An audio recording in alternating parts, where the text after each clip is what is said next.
అదేవిధంగా ఇంకా ఎక్కడైనా ఎటువంటి ప్రాబ్లమ్స్ ఏదైనా ఉన్నాయో ఒకసారి ఐడెంటిఫై చేయటం, అదేవిధంగా పోలీస్ ఇన్ఫ్రాస్ట్రక్చర్కి సంబంధించి కానీ పోలీసు ఇన్వెస్టిగేషన్కి సంబంధించిన టూల్స్ కానీ పునరుద్ధరించడం, ఇవన్నీ కూడా చేసుకుంటూ వెళ్తున్నాం. మీ అందరికీ తెలుసు లాస్ట్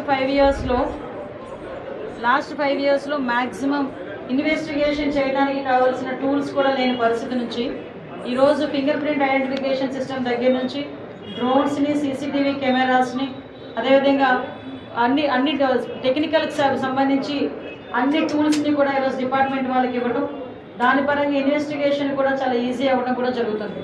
దానికి రిజల్టే ఎక్కడ ఏ ఇన్సిడెంట్ జరిగినా కూడా వితిన్ 24 hours to 48 hours నిందితులను పట్టుకుని రిమాండ్కి పంపించుకోవడం కూడా జరుగుతుంది.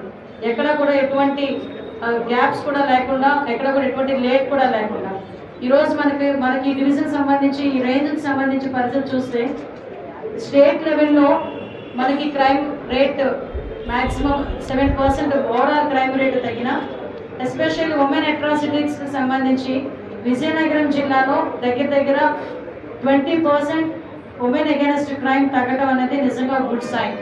విజయనగరంలోని 20% తగ్గడం, అదేవిధంగా మనకి ఇక్కడ చూస్తే ప్రాపర్టీ అఫెన్సెస్ చాలా ఎక్కువగా జరుగుతూ ఉంటాయి శ్రీకాకుళంలో. దానికి సంబంధించి ఈ మధ్యకాలంలో మన ఎస్పీ గారు వచ్చిన తర్వాత డిఎస్సీ గారి ఆధ్వర్యంలో మ్యాక్సిమం ప్రాపర్టీని దగ్గర 4 కోట్ల పైన ప్రాపర్టీని ఈరోజు మనం రికవరీ చేయటం, అదేవిధంగా ఎక్కడైనా ఏదైనా బంగారం థెఫ్ట్ అయినా, ఏదైనా గోల్డ్ థెఫ్ట్ అయినా కూడా వాటన్నిటిని కూడా రికవరీ చేసి వాళ్ళ ఇంట్లోకి కూడా చేర్చడం, ఇవన్నీ కూడా మన లాస్ట్ 9 monthsలో చూస్తే పోలీస్ కూడా ఎంత ఎఫెక్టివ్గా పనిచేస్తున్నారు. పోలీస్ కూడా ప్రజలకి కూడా పోలీస్ మీద ఎంత నమ్మకం ఏర్పడిందో మనందరికీ కూడా తెలుస్తుంటుంది. అట్ ద సేమ్ టైం మేము ఎంతవరకు డెప్త్కి వెళ్తున్నామంటే గ్రీవెన్సెస్ కూడా ఎంతవరకు క్లియర్ చేస్తున్నాం అంతవరకు కూడా వెళ్తున్నాం. ఎస్పెషల్లీ